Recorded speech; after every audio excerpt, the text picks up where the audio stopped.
Hello, I'm stood in St John's Gardens, a pretty gardens right in the city centre, although it's got a sinister side.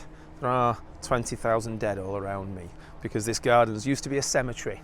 But hey, we'll talk about that in a different video. What I want to talk about today is something of the imagined Manchester, and that's about a transport system that would have revolutionised the way we got about these islands.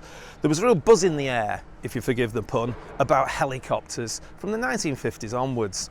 And the idea was to create heliports right in the city centre, not in the suburbs or out in the countryside nearby, which probably would seem safer, but in the city centre. It would have changed the way Manchester was configured. They were only imagined though, they never happened. Yet it is appropriate I'm stood here because lying in these gardens is John Owens. There's a memorial to him. And he was the one who gave the money that created the University of Manchester. And it was a University of Manchester idea that is part of this imagining of heliports. But we'll start off with the first idea, and that was possibly the maddest. And that would have been located where we've now got Exchange Square. So let's go up and talk about that. If this project had been built, it would have been pure science fiction from the 1950s. You're talking about a circular building, fairly conventional, if circular buildings are ever conventional, 10 stories high, and then atop that you would have had a landing deck for helicopters, and that would have been 100 metres by 76 metres, or 330 feet by 250 feet. Beneath that you would have had a 250 bedroom hotel, a 300 cover restaurant and a 2,000 capacity cinema, along with shops. And the idea was that they would help provide revenue for the heliport above.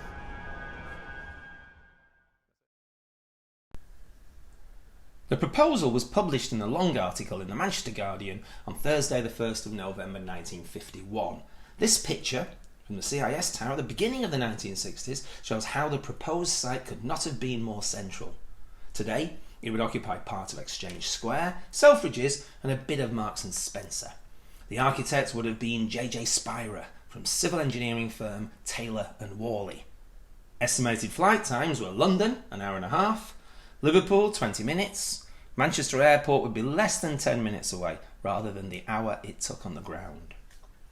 The Ministry of Civil Aviation thought the idea was really excellent, especially the cunning part, the landing deck on the roof, which will be on a turntable, they noted, so it can be rotated into the prevailing wind. There was only one slight problem, as J.J. Spira admitted to the Manchester Guardian. There were no helicopters on the market capable of using his landing deck just yet. That's optimism or madness. Spend all that money hoping that one day the building would fit the bill. I'm in Piccadilly Gardens, a much derided space. The main criticism of Manchester City Centre is that it lacks adequate parks. Yet if J.J. Spira's circular building with its tilting landing deck had been built, we may have had a solution. A pocket park 11 stories up. You can imagine on blue sky days, the landing deck tilted to face the rays, people sunbathing, a cocktail bar, even perhaps music.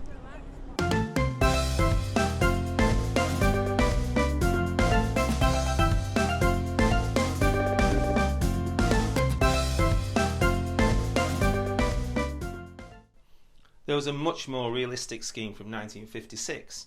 It's beautifully realised and shows a heliport placed over Victoria Station. This proposal had no need for a fanciful turntable, a movable feast that might easily break down. This time, the landing deck was reassuringly stable. It would have created a transport hub as well, road, rail and air, all at Manchester Victoria. The detailed plans were signed by none other than Roland Nicholas, the influential Manchester Corporation city engineer and surveyor. It's easy to imagine travellers disembarking for morning meetings.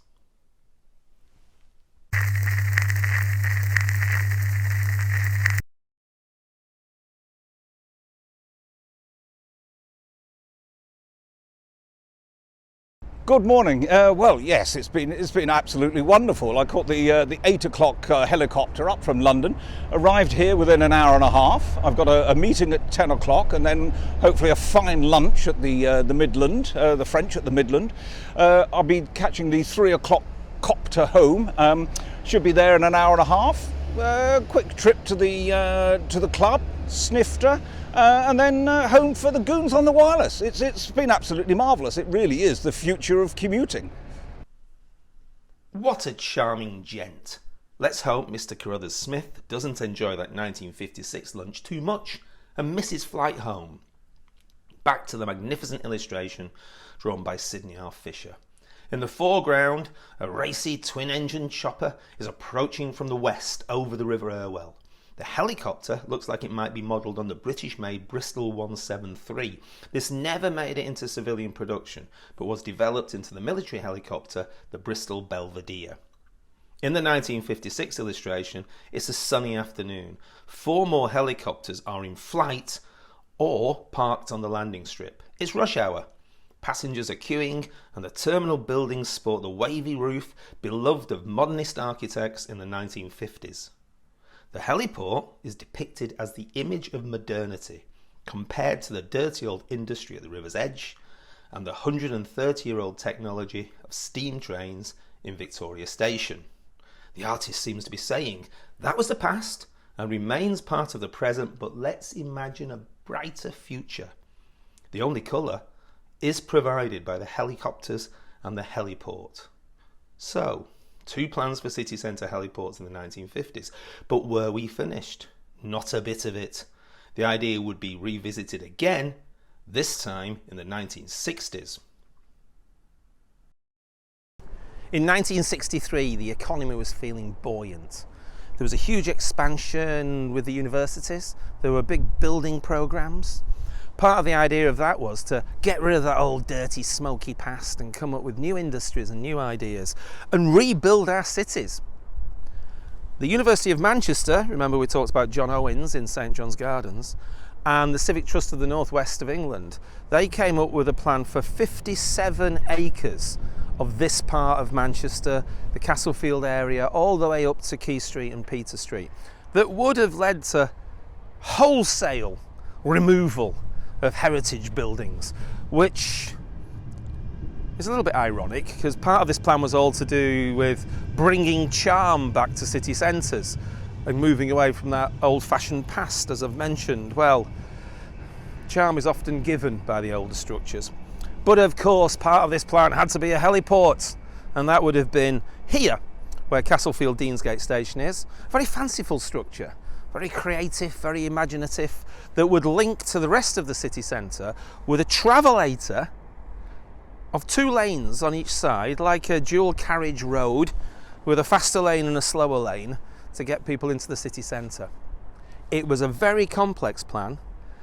It was part of a huge regeneration, but in some instances we've got to be thankful that it never happened. This sadly low-grade newspaper image from December 1963 reveals the extent of the destruction and rebuilding. It also reveals the sheer scale of the plan, complete of course with that heliport.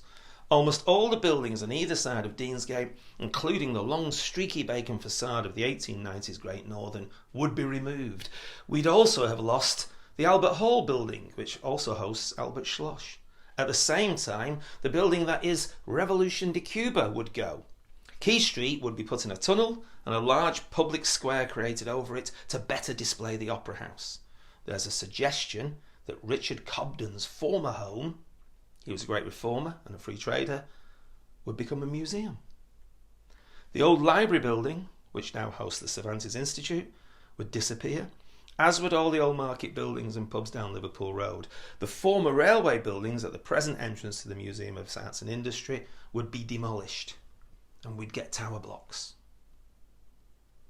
The Deansgate plan followed hard on the heels of the publication of Colin Buchanan's Traffic in Towns, a commission from the Ministry of Transport. This advocated the separation of pedestrians from traffic and was a response to the lack of regulation in town and city centres. These were often choked with heavy commercial traffic, public transport and private vehicles. Heard that one before? Heliports were seen as part of an armoury to combat this, along with the development of ring roads. Hence it seemed indispensable to include heliports in the plans.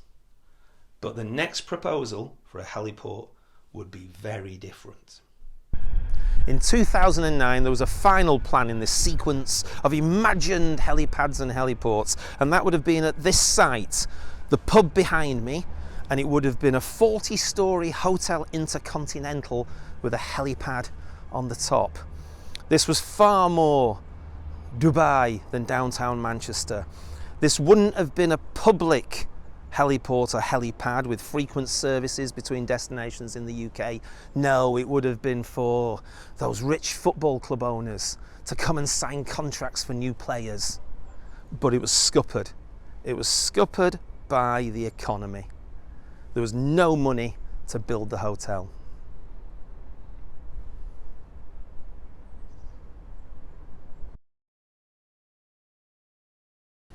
During the 50s and 60s, there was almost a heliport hysteria. These helicopters seemed perfect. They could be the airborne bus taking us between the British cities. But they only remained dreams. For a time it seemed like they may have had the sort of mania that the canal age and the railway age had. But there was never really any conviction that this was a safe mode of transport. Helicopters are used as buses in several parts of the world. Some years ago I was in the Faroes hopping between islands and mountains. It was very exciting. It was very heavily subsidised. Trips cost the price of a bus ticket between Didsbury and Manchester city centre. That tells its own story. Helicopter transport is safest over sea and countryside, as in the Faroes. Helicopters remain expensive to operate, have a huge carbon footprint, carry limited numbers, are very loud, and crashes are catastrophic, especially in urban areas. Those imagined Manchester city centre helipads and heliports seem likely to remain dreams and never to become reality.